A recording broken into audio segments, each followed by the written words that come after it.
विविध विकास कामांचा भूमिपूजन आणि उद्घाटन सोहळा त्याबरोबर लाडक्या बहिणींचा या ठिकाणी सन्मान सोहळा आणि राष्ट्रवादी काँग्रेसची जनसंवाद यात्रा अशा एकत्रित कार्यक्रमाच्या निमित्तानं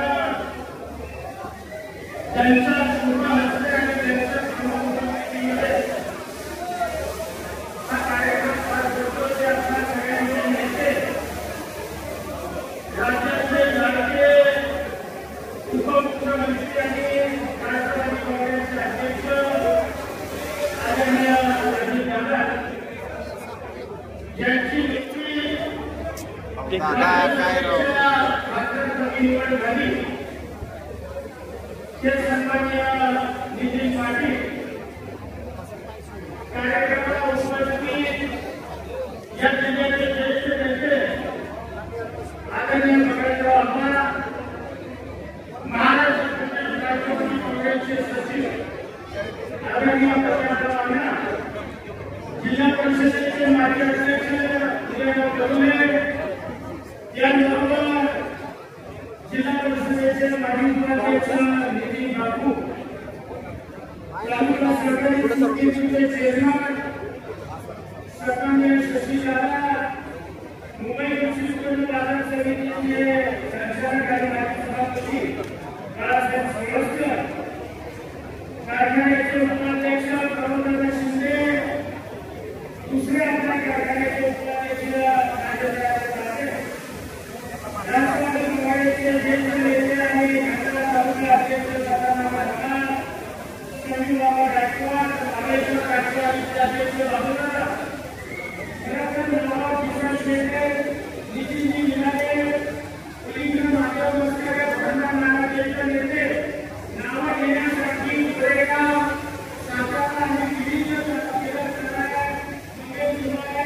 गटा गुसे सगळी मान्यवर मंडळी जिल्ह्यामधून सुद्धा या कार्यक्रमाला उपस्थित कार्यक्रमाला उशीर झालेला त्यामुळे मंचाच्या वरच्या सगळ्या मान्यवरांची माफी मागून मंचाच्या वरचे सर्व उपस्थित सन्मान्य मान्यवर आणि एवढ्या मोठ्या संख्येनं या ठिकाणी उपस्थित असणाऱ्या माझ्या महाबळेश्वर राज्या दुर्गा तालुक्यामधून आलेल्या माझ्या खंडाळा तालुक्यामधून आलेल्या आधी पासून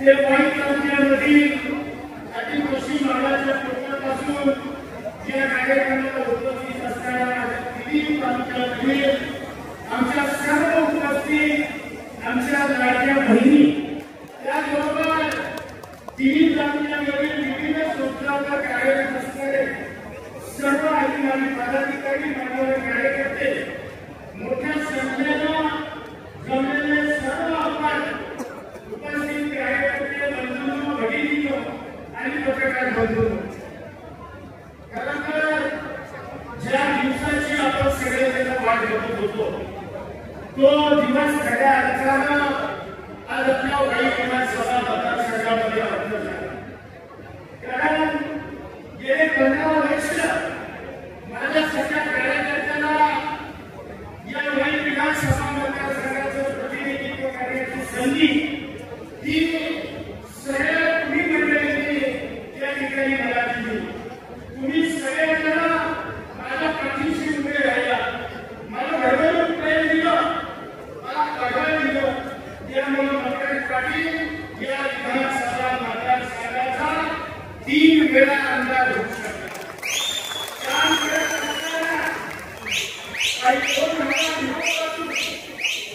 2009 ते आजचे या मतदारसंघामध्ये लाखो कोट्यावधी रुपयाची कामं आणि निधी आणण्यामध्ये आपण यशस्वी झालो काम करत असताना समाजाच्या प्रत्येक घटक डोळ्यात न ठेवून त्या ठिकाणी आपण प्रत्येक ग्रामाला न ठेवून आपण त्या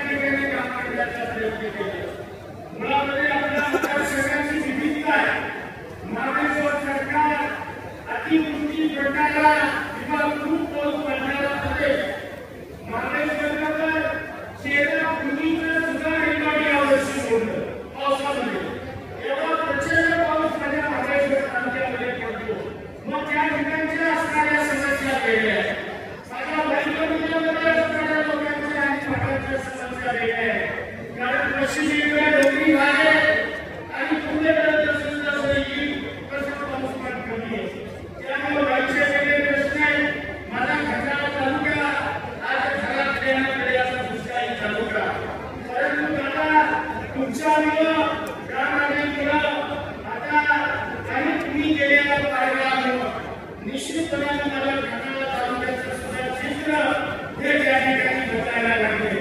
पूर्वीचा जो दुष्काळी तालुक्याचा केला होता तो केला झाला या तालुक्याचा बघायला लागलेला अनेक प्रश्न होते या मतदारसंघामध्ये. आपण तुम्हाला गगोनीच्या पाण्याच्या खंडाळा तालुक्याला बऱ्यापैकी गगोनीच्या पाण्यामुळं खंडाळा तालुका हा बऱ्यापैकी पाण्याखाली आला. परंतु सगळ्यात महत्त्वाचं झालं की जो देवघरचा प्रकल्प आहे हा देवघरच्या प्रकल्पाचं 3.33 TMC पाणी हे माझ्या खंडाळा तालुक्याच्या वाट्याचं आहे. परंतु दुर्दैवानं आता काही यावरच्या तिन्ही म्हणजे देवघरच्या कॅनलवरच्या तिन्ही उपसा सिंचन योजना ह्या आपण सुरू करू शकलो नाही. परंतु मला सांगायला अभिमान वाटतो की देवघरचं पाणी नियमन असताना हे हायवेपर्यंत थांबलं होतं. परंतु मी आमदार झाल्यानंतर हायवेचं क्रॉसिंग 8-10 वर्ष करत होतो. परंतु ते शेतकरी हुडकून आपण तो कॅनल आणि मोठ्या लोकांच्या आलेला होता. त्याही लोकांनी सहकार्य केलं आणि 65 किलोमीटरपर्यंत आपण पाण्याने नेला त्या ठिकाणी यशस्वी झालो. आता 10 किलोमीटरचं उपसा माझ्या खंडाळा तालुक्याच्या मेन केंद्राचं काम सुरू आहे. परंतु दादा आता या गावडेवाडी वाडोशी आणि शेतीवाडी या तिन्ही उपसा सिंचन योजनेची फाईल ही टेंडर मंत्री करता या राज्याचे उपमुख्यमंत्री देवेंद्र फडणवीस साहेब यांच्याकडे त्या ठिकाणी गेलेली आहे. मगाशी मी आपल्याला गाडीत सांगितलं आपण सुद्धा फोन केला. परंतु दादांचे कॅबिनेट आहे उद्याच्या कॅबिनेटच्या मीटिंगमध्ये या फाईलवर आपण त्यांची स्वाक्षरी घ्यावी आणि ज्या पाण्याची वाट माझ्या खंडाळा तालुका बघतोय ते निश्चित त्या माझ्या तालुक्याची माहिती आहे. मोठे केंद्र योजना झाली. मोठे केंद्र योजना काही गावात जरूर पाणी आहे. परंतु माझ्या गावाबद्दल तुमच्या गावांना त्या ठिकाणी पाणीच लागत नाही. यंदाचा दुष्काळ होता. परंतु आम्ही कसं कोण त्याला आपण मिळून नव्हतो मिळाली अशी पद्धतीने आपण करण्याचा प्रयत्न केला आणि जवळपास 10-12 गावांना आणि दुष्काळामध्ये आम्ही त्या ठिकाणी पाणी देण्याचा प्रयत्न केला. परंतु आता जी मेन टाकी आहे ती टाकी आपल्याला वर त्या ठिकाणी करून घ्यावी लागेल आणि त्या ठिकाणी जर हे आपण वाढवलं तर मला खात्री आहे की माझ्या केंद्राच्या योजनेखाली 28 गावं ही त्या गावांना शेतीला पाणी मिळाल्याशिवाय राहणार नाही. त्याचा प्रस्ताव सुद्धा मी तयार केला आहे. आपले चीफ इंजिनियर धुमाळ साहेब त्या धुमाळ साहेबांच्या स्तरावर हा प्रस्ताव आता त्या ठिकाणी दिलेला आहे. त्यामुळे या पाण्याच्या प्रश्नाच्या संदर्भात आपण लक्ष द्यावं. आता नागेवाडीचे प्रश्न त्यावरचे आपण मिटवले. नागेवाडीच्या शेतकऱ्यांना जे काही जमिनीचे काही शेतकऱ्यांचे 300 शेतकऱ्यांचे पैसे त्या ठिकाणी राहिले त्याचे मात्र बैठका सुरू आहेत. येत्या आठवड्यामध्ये जवळपास 70% माझ्या नागेवाडीच्या खालच्या शेतकऱ्यांना जे जमिनीचा मोबदला राहिला त्याचे पैसे आपण मंजूर केले. तेही पैसे येत्या 7-8 दिवसामध्ये त्या शेतकऱ्यांना मिळाल्याशिवाय राहणार. खरं तर अशी मागणी जललक्ष्मी झाली परंतु पलीकडच्या घोड्यावरती एक योजना आपली राहिली. या योजनेकडे आपल्याला भविष्यात लक्ष द्यावे लागणार आहे. खरं तर महाबळेश्वर तालुका हा जळगाव तालुका पर्यटनाच्या दृष्टीनं महाबळेश्वर तालुक्यामध्ये आणि दादा तुम्ही मला अभिमान वाटतो या ठिकाणी वर सांगायला ही माझ्या महाबळेश्वर तालुक्याचा पर्यटन वाढीकरता तुम्ही फक्त महाबळेश्वरला मध्ये 100 कोटी रुपये हे महाबळेश्वरला मंजूर केले. फक्त महाबळेश्वर गावाला बांधणीला वगैरे पण केले. आता तर तुम्ही या राज्याचे मुख्यमंत्री एकनाथ शिंदे साहेब आणि देवेंद्रजी तुमच्या तिघांच्यामुळे क्षेत्र महाबळेश्वरचा 198 कोटी रुपयाचा आराखडा मंजूर झाला. त्याबरोबर ज्या प्रतापगडाच्या साक्षीनं छत्रपती शिवरायांचं प्रथम युद्ध झालं त्या जिथं आपल्या घराचा कोठा महाराजांनी बाहेर काढला अशा प्रतापगडाच्या जागृती करता आपण 121 कोटी रुपये हे त्या ठिकाणी मंजूर केले. त्यामुळे अनेक प्रश्न पर्यटक अधिकाऱ्यांमुळे या राज्यात सापडण्याचा रस्ता मोठा केला. जलपर्यटन आपण सुरू केले. रस्त्याचे मोठे प्रश्न ज्या रस्त्याचा प्रश्न आहे ही दादा महाबळेश्वरला येणारा पर्यटक हा त्रस्त होतो कारण रस्ते खाऊन गेले आणि पावसाळ्यामध्ये दरवर्षी आम्ही रस्ता करतो आणि पाठवले महाबळेश्वरचा रस्ता दर पावसाळ्यामध्ये खराब होतो आणि लोक वैतागतात. ही बातमी आपल्या निदर्शनास आणून दिली आणि मला सांगायला अभिमान वाटतो की मला सुरू बाई रात्री महाबळेश्वर आणि महापूर्वशी म्हणजे प्रतापगडच्या पाठ्या या ठिकाणच्या कॉन्क्रीट रस्त्याला आपण 300 कोटी रुपये मंजूर केले. असे अनेक प्रश्न आपण सोडवण्याचा प्रामाणिकपणे प्रयत्न केलेला आहे. परंतु दादा हे प्रश्न तर निश्चितपणे आपण मांडी लावतोय आणि हे सरकारचं एवढे कोट्यावधी रुपये या मतदारसंघाकरता दिलेले जवळपास 4000 कोटी रुपयाची कामं या 5 वर्षात आपल्या मतदारसंघामध्ये मंजूर तुम्ही केलेली. मित्रांनो आणि बहिणींनो ही गोष्ट लक्षात ठेवा की दादांचं माझ्यावर आपल्याला मतदारसंघावर खूप वाटायला लक्ष आहे.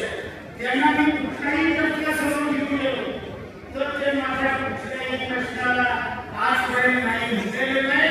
हे फक्त माझं श्रेय नाही तर तुम्ही सगळ्यांनी मोठ्या प्रश्नाला त्या ठिकाणी पाठवलं म्हणून हे सगळं आपण काही करू शकलो. हे आपल्याला सगळ्यांना विनम्रपणे सांगतो.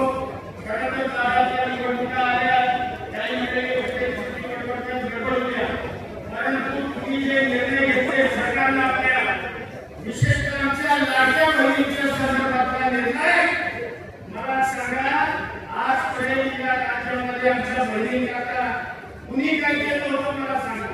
कुणी पण उठून सांगावं की या लाडक्या बहिणींकरता याच्या पूर्वी कुणी काही त्यांच्याकडे लक्ष दिलं होतं. परंतु या सरकारनं महायुतीच्या म्हणजे एकनाथ शिंदे साहेब दादा आणि देवेंद्रजी या त्रिकूटानं माझ्या भगिनींना त्यांच्या दर महिन्याला 1500 रुपये त्यांच्या खात्यावर देण्याचा निर्णय केला. माझ्या भगिनींना आनंदाच्या तारखेपर्यंत 5 महिन्याचे म्हणजे 7,500 रुपये आमच्या भगिनींच्या अकाउंटवर त्या ठिकाणी जमा झालेले. त्यामुळे दादा या राज्यातल्या बहिणी या आपल्या सरकारवर ग्रह होऊ शकतात. म्हणजे तुम्ही मी येताना बघतोय रस्त्यावर आमच्या बहिणी काम करताय गावांना आपण घर देताय येताना आम्हाला इतक्या राजा लागत आल्या. त्यामुळं निश्चितपणे एक चांगला निर्णय आपण या ठिकाणी घेतलेला आणि जो अडचणीतला शेतकरी या शेतकऱ्यांकरता वीज माफीचा निर्णय सुद्धा आपण घेतलेला. मला आठवतंय जिल्हा बँकेचा जो अमृत महोत्सवी वर्षातील साजरा सोहळ्याचा कार्यक्रम होता त्या कार्यक्रमामध्ये तुम्ही सातारच्या जनतेला शब्द दिला की येणाऱ्या 2 दिवसांमध्ये तुमची लाईट बिलं ही 0 होतील. मला तुम्ही सगळे जण सांगा आपली लाईट बिलं 0 झाली का नाही? मग मला सांगा सगळ्यांचा पक्का अजित झाला हा येतात की एकच शब्द दिला 10 दिला आपला शब्द काय वाटत ते झालं तरी बदलत नाही. मी एका माझ्या इंटरव्ह्यू मध्ये सांगितलं की दादा कसे एक बार मैंने कभी किया तो मैं खुद के लिए नहीं ही त्यांचे काम करण्याची पद्धत आहे त्याची प्रचिती आपल्याला कारखान्याच्या एका सुद्धा आम्ही लक्षात ठेवा एवढ्या रकमेचे कारखाने 1000 कोटी रुपयाचं कर्ज 300 कोटी रुपयाचा धोका शेतकऱ्याची मागची थकलेली एफआरपी कामगारांचे 2.5 वर्ष थकलेले पगार अशा परिस्थितीमध्ये किसान रेल आणि खंडाला साखर कारखाने आपल्या सगळ्यांच्या आग्रहात आदर आपण त्या ठिकाणी ताब्यात घेतले तुम्हाला फोटो वाटेल कारखाने ताब्यात आले समोर अंधार नव्हता काही गरज नव्हतं की कसा मार्ग काढायचा 1.5 वर्ष खूप मी प्रयत्न केले प्रत्येक आठवड्याला मी मुंबईला जात होतो आणि अनेकांच्या पाया पडत होतो परंतु आपल्या प्रयत्नाला हे चाललं नाही परंतु राष्ट्रवादी काँग्रेसचे त्या ठिकाणी 2 भाग झाले दादा मला पहिल्या दिवशी कॅबिनेट मंत्रिपद दिले ज्या पहिल्या गृहमंत्र्यांचा शपथविधी झाला त्या याच्यात दादांनी मला नितीनला बेडरूममध्ये घेऊन सांगितलं की मकरान तुला आता माझ्यासोबत कॅबिनेट मंत्री पदाची शपथ घ्यायची त्यांनी खिशातून चिठ्ठी काढून मला दाखवली मी दादांना हात जोडले म्हणलं दादा माझ्या मतदारसंघातील कोणाला इच्छा नाही आणि मी असा निर्णय घेतला माझ्या लोकांची मानसिकता वेगळी आहे माझा वाई विधानसभा मतदारसंघ हा थोडासा राजकीय दृष्ट्या जागृत असणारा मतदारसंघ आहे त्यामुळे मी विनम्रपणाने दादांची ती ऑफर नाकारली दादा म्हणजे आम्हा वेळा येतो तर मी म्हणत दादा सूर्याने होते असल्या परंतु शेवट ज्या लोकांमुळे मी इथपर्यंत आलोय त्या लोकांच्या विश्वासाला मी कदापिही तडा जाऊ देणार नाही मला सगळ्या मंत्रिपद नाकारलं मग त्याच्यानंतर काही कार्यकर्ते आपले म्हणले की नाही आपल्याला भावनिकतेपेक्षा आपल्याला व्यावहारिक विचार करणं गरजेचं जर कोणाच्या सोबत आपण राहिलो तर आपण निश्चितपणे आपल्याला कारखान्याच्या बाबतीमध्ये त्यांची मदत करते मग दादाला आम्ही भेटलो आणि सांगितलं की दादा कारखान्याला निवडणूक शकाल का मला त्यांनी सांगितलं वगैरे बाबा कारखानाच काय हा अजित पवार जोपर्यंत दिल्लीमध्ये राजकारणात आहे तोपर्यंत आता कितीही अंतर देणार 67 कोटी रुपयाची जमीन 467 कोटी म्हणतात कशाला 2 वर्ष पक्षाला एकाही बँकेला आपल्याला दारच सुरू केलं नाही अगदी आपल्या जिल्हा बँकेला सुद्धा कारण रिझर्व्ह बँकेचे त्यांना काही आपले परंतु हे झालं या राज्याच्या उपमुख्यमंत्री दादांनी मुख्यमंत्री आणि देवेंद्रजींनी हे एकाक्षे साधारण तुम्हाला फोटो वाटेल 7 मिनिटात मी 6 सांगितलं 7 मिनिटात त्या प्रमुखांच्या 7 मिनिटात करू शकतात उद्या सांगितलेल्या त्यांनी दादांनी पत्रकार परिषद झाली होती सामाया आणि दादांनी पहिलीच येते तोपर्यंत प्रेस संपली देवेंद्रजी किनारे दादांनी उभ्या होत्या त्यांच्यावर प्रेम होती तोपर्यंत मुख्यमंत्री पाहिजे होते त्यांना मी दोघांनी घ्यावं आणि ते उभे होते म्हणजे मला सांगा आपल्याकरता आपल्याकडे लक्ष देणारा शेतकऱ्यांची दुःख जाणारा मला सांगा 85,000 समाज शेतकऱ्यांचे प्रपंच या 2 कारखान्यावर अवलंबून आहे मग हे 2 कारखान्यांकरता जर दादांच्या सोबत आपण गेलो आणि दादानंतर आपल्या 467 कोटी रुपये देऊन जर आपल्या नागरिकांचा भाग सोडवला हे 800 कारखाने बाहेर काढण्याच्या संदर्भात मदत केली तर आपण पक्ष दादांच्या सोबत राहण्याचा निर्णय आपण घेतला तो योग्य होता का योग्य होता मला सांगा योग्य होता का नाही मला सांगा आणि आवाज काय लावून बोलायला म्हणते ना जरा मग मला सांगा जो माणूस इतक्या बारकाईने आपले कोणी कारखाने वाचवण्याचा प्रयत्न करतो त्याच्या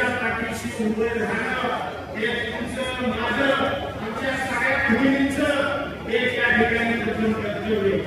बाकी शासनाच्या योजना इतर गोष्टी गावात भाषणामध्ये सांगतील. मी काही त्या राज्याच्या निर्णयांच्याकडे किंवा त्या संदर्भात बोलू शकत नाही. परंतु दादा या बाबतीमध्ये आपल्याला सविस्तरपणे या सगळ्या गोष्टी सांगतील. परंतु आपण निश्चितपणानं एक सामर्थ्य आरंभ करण्याचा प्रयत्न हा मला सांगा कोट्यावधी आज जवळपास 500 कोटी रुपयाची मोहीम पूर्ण करते. 500 करोड रुपयाची मोहीम पूर्ण आजच्या दिवशी आपण केलेली आहे. आणि निश्चितपणानं या मतदारसंघामध्ये एक विकासात्मक परिवर्तन करण्याचा प्रयत्न या निमित्तानं आपण सगळ्यांनी केलेला आहे. आणि त्याला तुम्ही सगळ्यांनी माझ्यासारख्या कार्यकर्त्यांच्या पाठीशी जे भरभरून प्रेम दिलं, जे पाठबळ दिलं, आशीर्वाद दिले, त्यामुळे या गोष्टी आपण निश्चितपणानं साध्य करू शकलो. माझी सगळ्यांची विनंती ही आपण येणाऱ्या विधानसभा निवडणुकीमध्ये पुन्हा एकदा आपल्या समोर निवडणूक आहे. त्यामुळे आपण सगळ्यांनी येणाऱ्या निवडणुकीमध्ये मला ज्या पद्धतीने प्रत्येक निवडणुकीला तुम्ही सगळ्या क्रमांकावर दिली, मला सगळ्यांना प्रधानमंत्री निवडणुकीला तुम्ही मला 88,000 मतं देऊन 22,000 निवडून दिले. 2014च्या निवडणुकीला तुम्ही मला 1,02,000 मतं दिली आणि 38,000 मताधिक्याने निवडून आला. 2019च्या निवडणुकीला तुम्ही मला 1,31,000 मतं देऊन जवळपास 45,000च्या फरकानं मला तुम्ही विजयी केलं. त्यामुळे जो विक्रम तुम्ही सगळ्यांनी आजपर्यंत आम्हालातून प्रस्थापित केलेला आहे, तो येणाऱ्या निवडणुकीमध्ये हा विक्रम 7व्या क्रमांकाचा मतदार झाला. म्हणून आपण त्या ठिकाणी पुन्हा अशा पद्धतीच्या आपल्याला सगळ्यांना करतो. आणि अतिशय कमी कालावधीमध्ये एवढ्या मोठ्या संख्येनं आपण सगळे विषयांच्या भगिनी सकाळी 8 आणि 9 आणि 10 वाजता घरात निघाले. रोड खाल्ले असतील नसतील, पाणी पिले असतील नसतील, परंतु या सगळ्या आपल्या लोकांच्या प्रेमाखातर एवढ्या मोठ्या संख्येनं माझ्या भगिनी आल्या. तुम्ही सगळे कार्यकर्ते, सगळे नेते आपण मोठ्या संख्येनं या सगळ्याला उपस्थित राहायला. काही भगिनी किंवा काही चूक झाली असेल आम्हा मंडळींच्याकडून, सगळ्या लोकांच्याकडून, तर निश्चितपणानं मी आपल्या सगळ्यांची क्षमा मागतो, माफी मागतो. परंतु असंच प्रेम भविष्या काळामध्ये तुम्ही आमच्या पाठीशी ठेवावं ही पुन्हा एकदा विनंती करतो आणि माझे वक्तव्य थांबवतो. जय हिंद, जय भारत.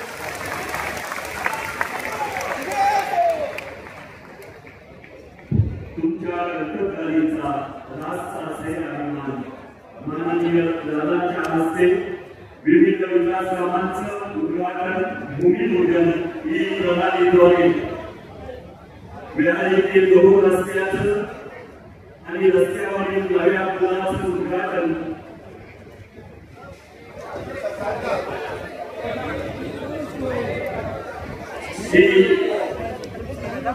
नेपाळच्या झालेल्या आंतरराष्ट्रीय आशियाई सेवन सेंटर ऑफिस मिळवलेली साक्षी नितीन जांभळे तिचा गौरव माननीय दादांच्या शुभ हस्ते. साक्षी नितीन जांभळे ही उद्घाटन, भूमिपूजन आणि त्या संबंधीची डॉक्युमेंटरी. आपल्या परिसरातील बातम्या पाहण्यासाठी आजच आमच्या सत्यशोधक महाराष्ट्र न्यूज चॅनलला यूट्यूबवर सबस्क्राईब करा आणि बेल आयकॉन प्रेस करा.